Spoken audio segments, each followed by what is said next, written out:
નમસ્કાર. કોઈપણ સમાજ માટે માતા અને બાળકના સ્વાસ્થ્યથી વધારે અગત્યનું શું હોઈ શકે, ખરું ને? તો આજે આપણે ગુજરાતની એક ખૂબ જ મહત્વની યોજના મુખ્યમંત્રી માતૃશક્તિ યોજના વિશે ઊંડાણપૂર્વક વાત કરવાના છીએ. ચાલો સાથે મળીને સમજીએ કે આ યોજના હજારો માતાઓ અને બાળકો માટે એક મજબૂત પોષણનું સુરક્ષા કવચ કેવી રીતે બની રહી છે. તો આજના વિશ્લેષણમાં આપણે શું શું જોવાના છીએ?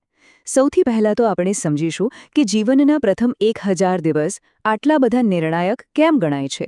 પછી આપણે જોઈશું કે આ યોજના કઈ રીતે એક પોષણની લાઇફલાઇન બને છે, એની કિટમાં એવું તો શું ખાસ છે, કોણ કોણ આનો લાભ લઈ શકે છે, અને હા, છેલ્લે એ પણ જાણીશું કે આ યોજના આવનારી પેઢીના ઉજ્જવળ સ્વાસ્થ્યનો પાયો કેવી રીતે નાખી રહી છે.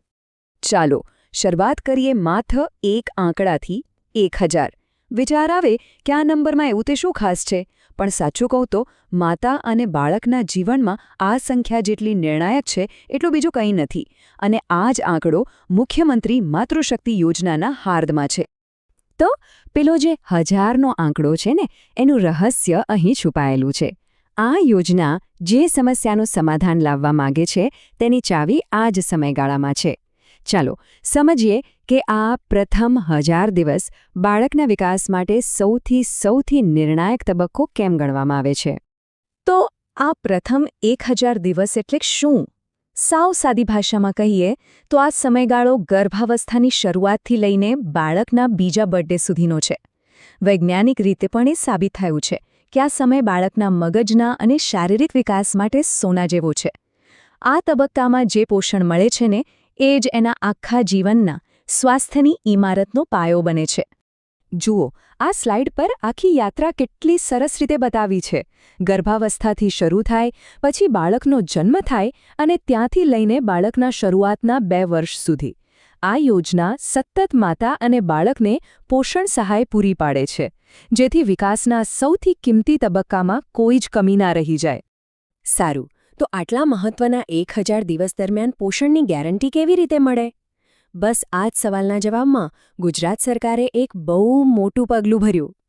ચાલો હવે આપણે આ પોષણની જીવનરેખા એટલે કે મુખ્યમંત્રી માતૃશક્તિ યોજનાને થોડી નજીકથી જાણીએ.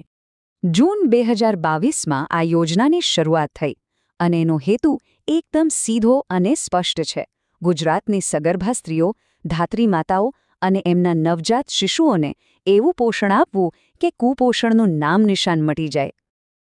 ચાલો હવે સૌથી રસપ્રદ વાત પર આવીએ.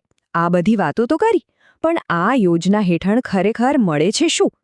ચાલો પેલી પોષણ કીટને જાણે કે ખોલીને જોઈએ કે અંદર શું શું છે. અને આની સૌથી મોટી વાત એ છે કે આ મદદ લાભાર્થી પરિવારોને બિલકુલ મફતમાં એટલે કે વિનામૂલ્યે મળે છે. દર મહિને પોષણથી ભરપૂર આ કીટ સીધી જ માતાના હાથમાં પહોંચે છે, કોઈપણ જાતના ખર્ચા વગર. હવે જુઓ, આ કીટમાં જે વસ્તુઓ છે ને, એ કંઈ એમ જ નથી મૂકી દીધી. એની પાછળ પૂરું વિજ્ઞાન છે. સુખડી, જે તરત જ શક્તિ અને પ્રોટીન આપે છે. તુવેર દાળ અને ચણા પ્રોટીન અને આયર્નનો ભંડાર છે, જે ખાસ કરીને ગર્ભાવસ્થામાં થતી લોહીની ઉણપ એટલે કે એનિમિયા સામે રક્ષણ આપે છે. અને સાથે ખાદ્ય તેલ, જે જરૂરી ફેટ્સ અને વિટામિન્સ પૂરા પાડે છે. ખરેખર આ એક પરફેક્ટ પોષણ પેકેજ છે. ઠીક છે, યોજના બહુ સારી છે, એ તો સમજાયો. પણ હવે સવાલ એ થાય કે આનો લાભ કોણ લઈ શકે અને એના માટે કરવું શું પડે? ચાલો હવે એની વ્યવહારુ વિગતો પણ જાણી લઈએ. અને સારી વાત એ છે કે આખી પ્રક્રિયા એકદમ સીધી સાદી રાખવામાં આવી છે. પહેલી શરત, લાભાર્થી ગુજરાતના નિવાસી હોવા જોઈએ. બીજું, અને સૌથી અગત્યનું, એમણે નજીકની આંગણવાડીમાં જઈને સગર્ભા તરીકે નોંધણી કરાવવી પડે છે. બસ એકવાર આ રજિસ્ટ્રેશન થઈ ગયું એટલે તેઓ આ યોજના હેઠળ મદદ મેળવવા માટે પાત્ર બની જાય છે. આ યોજના ખાલી એક પોષણ કીટ આપવા સુધી જ સીમિત નથી હો. એની પાછળ એક બહુ મોટું વિઝન છે, એક લાંબા ગાળાનો ધ્યેય છે. ચાલો હવે એ જોઈએ કે આ યોજના જાહેર આરોગ્યના કયા મોટા ઉદ્દેશ્યોને પૂરા કરવા માંગે છે. આ ટેબલ જુઓ, કેટલું સ્પષ્ટ સમજાવે છે. એક તરફ છે પગલું અને બીજી તરફ છે એનું મોટું લક્ષ્ય. માતા બાળકને યોગ્ય પોષણ આપ્યો તો સામે માતા અને બાળ મૃત્યુદર ઘટ્યો. આયનથી ભરપૂર ખોરાક આપ્યો તો એનેમિયા જેવી ગંભીર સમસ્યા સામે લડાઈ જીતી. અને સૌથી અગત્યનું, જીવનની શરૂઆતમાં જ કુપોષણને અટકાવ્યું તો એનો મતલબ કે એક આખી તંદુરસ્ત પેઢીનું નિર્માણ થયું. એટલે ટૂંકમાં કહીએ તો આ માત્ર એક કિટ આપવાની યોજના નથી, આ એક મિશન છે. માતૃમૃત્યુદર ઘટાડવાનું, બાળ મૃત્યુદર ઘટાડવાનું, જન્મ સમયે બાળકનું વજન વધારવાનું, એનિમિયાને હરાવવાનું.